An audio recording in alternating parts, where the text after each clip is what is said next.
আপনার কাছে জানতে চাবো যে এবারে যে আপনার এরি ধান পানি সেচ করে ধান আপনি ঘরে তুলছেন এবং খড়গুলো এখন ঘরে তুলবেন, তাই না?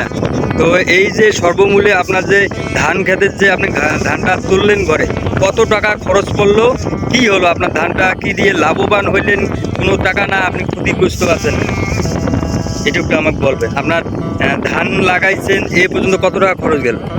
ভাই সারের দাম বেশি, তেলের দাম বেশি, মানুষের দাম বেশি। একটা মানুষ আমাদের এইখানে 900 টাকা, ওইখানে একটা মানুষের দাম 600 টাকা।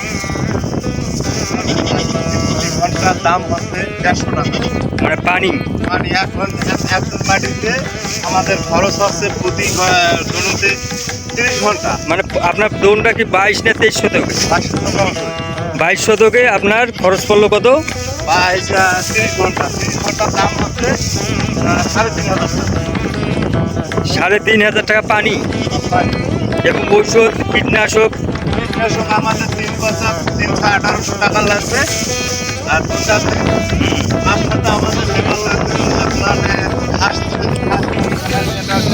মানে আগাছা সাপ করতে আমার লেবার লাগে 2।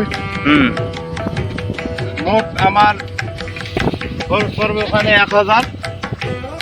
আর কাঠা আসেন, আমরা যে ধান ঘরে তুলতেছি, হ্যাঁ আমাদের গাড়ি দিয়ে কাটতেছি ধান, ট্রলারে করি ধান নিয়ে আসছি আমাদের বাংলাদেশ। তাতে সর্বমূল্যে আপনার শতকে খরচ পড়লো 15 মতো। আর 15 মতো। আর আমরা ফসল আমাদের খেতের এটা। হ্যাঁ, তাতে আপনি ধান কতগুলো পাইলেন, কত টাকার? আমাদের 2200 অংশতে কিছু লোক ধান পাচ্ছে 6 মণ, কিছু লোক ধান পাচ্ছে 9 মণ। 9 মণে আপনার কি কাঁচাতে বিক্রি করছে 800 850 টাকা করেই নাকি মন? তাতে মোটে হচ্ছে আপনার কত মন? 10 মণ। 10 মণে 8,000 8,500 টাকার মতো, মানে 9,000 টাকার মতো আজকে হচ্ছে নাকি? এই যে আপনার 22-23 শতকের মধ্যে 15-16,000 টাকা খরচ এবং ধান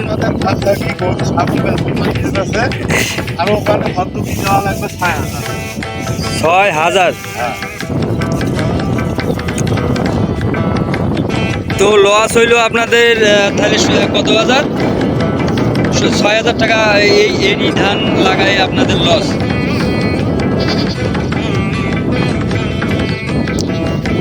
তো ফারুক ভাই, আপনাকে অসংখ্য ধন্যবাদ জানাই।